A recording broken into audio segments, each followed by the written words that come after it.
ఏం చేస్తుంటారు మీరు? ఆటో తోలుతానమ్మా. ఆటో తోలుతుంటారండి. ప్రభుత్వ పనితీరు ఎలా ఉందండి? బాగానే ఉందంటారా?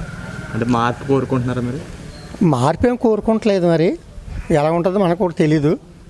అంతా బాగానే ఉంది. ఎందుకోసం అంటారు? ప్రస్తుతం బాగానే ఉంది. అది పథకాల కోసం పథకాల గురించి బాగానే ఉంది, అన్నీ బాగానే ఉన్నాయి. మరి 10,000 ఎత్తున్నాడు, మరి రోడ్లు అయితే బాగాలేదు. రోడ్డు బాగాలేదు. నెక్స్ట్ అంటే వదిలేశారు, రెండోసారి వస్తే వేస్తారు. రెండోసారి వేస్తారంటారు. అంతే మరి. కొత్త విషయంలో మరి టీడీపీ జనసేన కలిసి వస్తుంది, మరి ఏమంటారు? ఏమో మరి దాంట్లో ఏం తేడా రావచ్చు, లేకపోతే ఇది రావచ్చు, చెప్పలేము. మరి మన నియోజకవర్గం సంగతి ఏంటండి? మన నిజవరకు కూడా చాలా బాగుంది.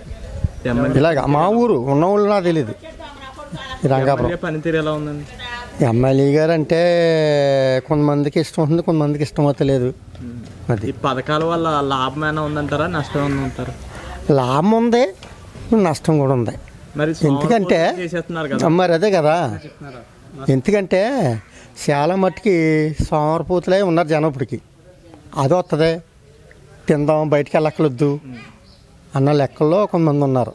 పథకాలు బెటర్ అంటారు, అభివృద్ధి చేస్తే బెటర్ అంటారు? అభివృద్ధి ఎక్కువ కావాలి, మనకి పనితీరు ఎక్కువ కావాలి. జరుగుతుందంటారు అభివృద్ధి? ఇప్పుడు దాకా ఏదో మాదిరి జరిగింది కాదంటలేదు, అన్నీ పూర్తవలేదు. ఇంకా నెక్స్ట్ టైం వస్తే ఉన్నాయి కూడా, పోలవరం అని అవన్నీ ఇవన్నీ ఇంకా చాలా ఉన్నాయి కదా చేసి, పూర్తి అవ్వచ్చు. ఈ 5 ఏళ్ళలో చేయలేంది మళ్ళీ వచ్చి ఏం చేస్తారని జనం చేస్తారని నా నమ్మకం. మరి జగన్ గారు సిద్ధం అంటున్నారు, మరి మీరు సిద్ధమేనా? జగన్ గారు సిద్ధం అంటే మేము సిద్ధమే. మరి సిద్ధం బోర్డులు పెట్టడం వల్ల ఏమైనా ఉపయోగం ఉంది?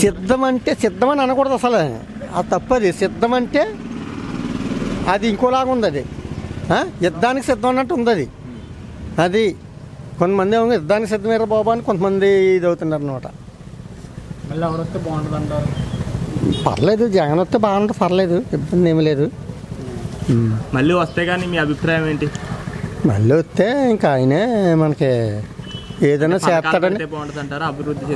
అభివృద్ధి ఈ రోజుల్లో చెప్పాలంటే ముందు నేర్పేశారు కాబట్టి, సోమరపోలు చేసేసారు. ఇంకా వాళ్ళని తప్పించలేరు ఎవరు కూడా. ఇంకా ఆయన అనుకున్నా కూడా ఇచ్చేయాలి ఆయన, అంతే. పవన్ కళ్యాణ్ గారికి 24 సీట్లు ఇచ్చింది కదా టీడీపీ, ఆ విషయంలో నాకు తెలియదు. నేను అసలు నా ఇది లేదు అసలు. ఎలా ఉందంటారు జనసేనకి? అసలు జనసేన మా ఊళ్ళో ఉండదు. బస్ ఎక్కువగా మాకు మొన్న అయితే జగన్ ఎక్కువకొని వచ్చింది. మరి టిప్ మరి ఎలా ఉంటుందో తెలీదు. అది మళ్ళీ ఆయన వస్తారంటారా అనే అనుకుంటున్నాను నేను. అది